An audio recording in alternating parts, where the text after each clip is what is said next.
Hey guys, kinggath here with another patch for Sim Settlements.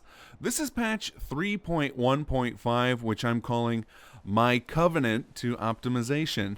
And that's because we added the Covenant City Plan, and I made some major improvements to the way Sim Settlements runs, and some new features you guys can take advantage of. So let's start with the Covenant City Plan, because we've done something a little bit different with this.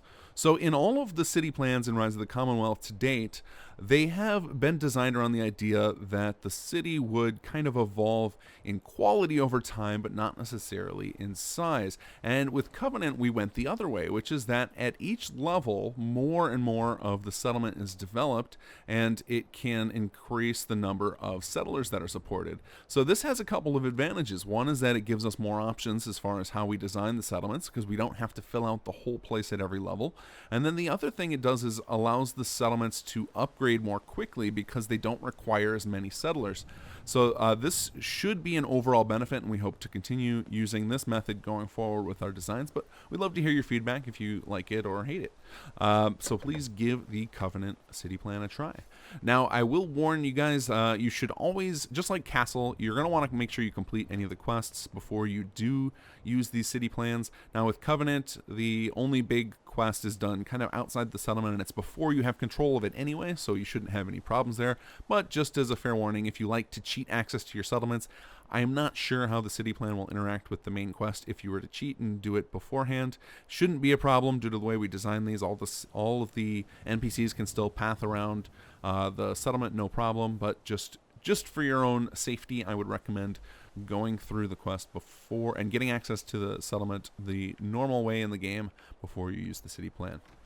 Alright, so now let's talk optimization. So there are two big issues that are plaguing some number of users, especially you guys on Xbox, and that is script overload and crashing due to too many items in the settlements. So we have a team already working on optimizing the settlements and kind of redesigning them with a lower end system in mind, and that's going to take us a while. So in the meantime, I wanted to make sure I could get some improvements to get all of you guys back in the saddle without having to deal with constant crashes. So the first thing I did was address the script overload. So all of the plots will no longer fire their own events when you arrive at or leave a settlement.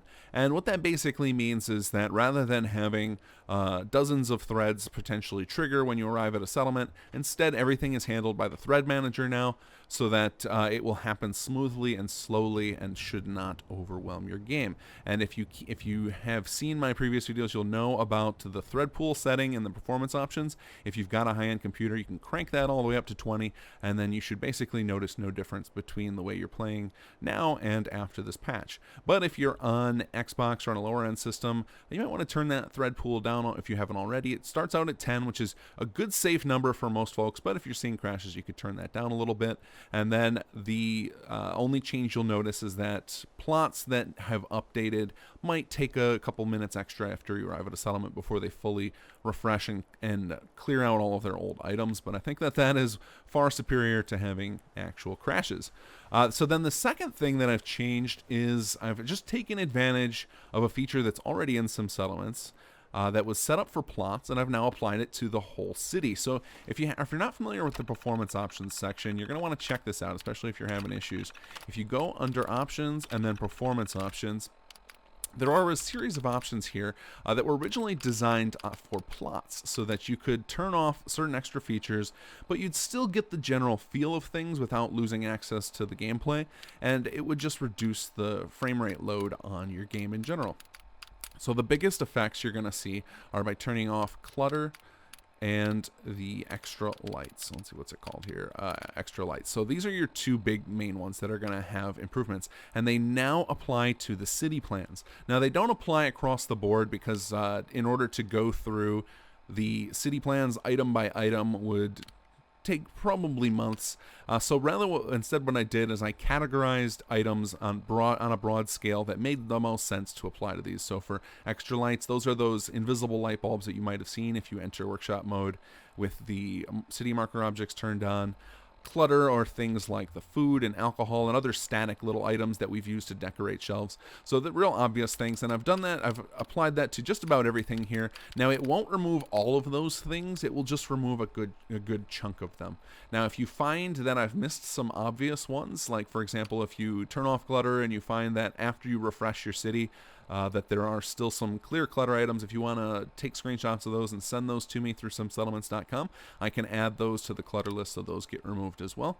But for the most part, it should have a pretty massive impact. If you were to turn off all of these options, it would literally remove hundreds of items from every city plan, which should greatly reduce the load on your video card. So these are going to be great options for those of you on Xbox to play around with, to find the right combination of these that work well for you. Now, if you haven't built a city plan yet and you turn those options off, some of those performance options, those items will never be built in the first place. So that's a great way to try out a settlement that's maybe been giving you trouble in the past, is turn off all those performance options and try building it and see if it improves your frame rate.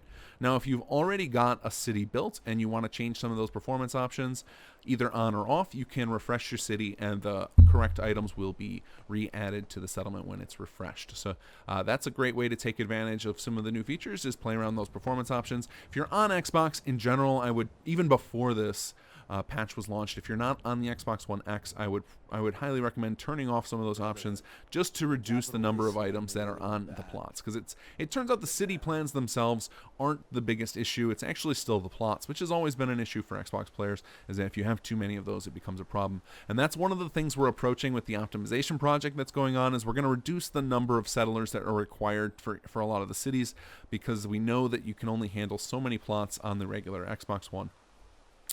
All right, guys, definitely check out the patch notes. There's other little changes that I haven't documented in the video. And other than that, take care and enjoy the mod.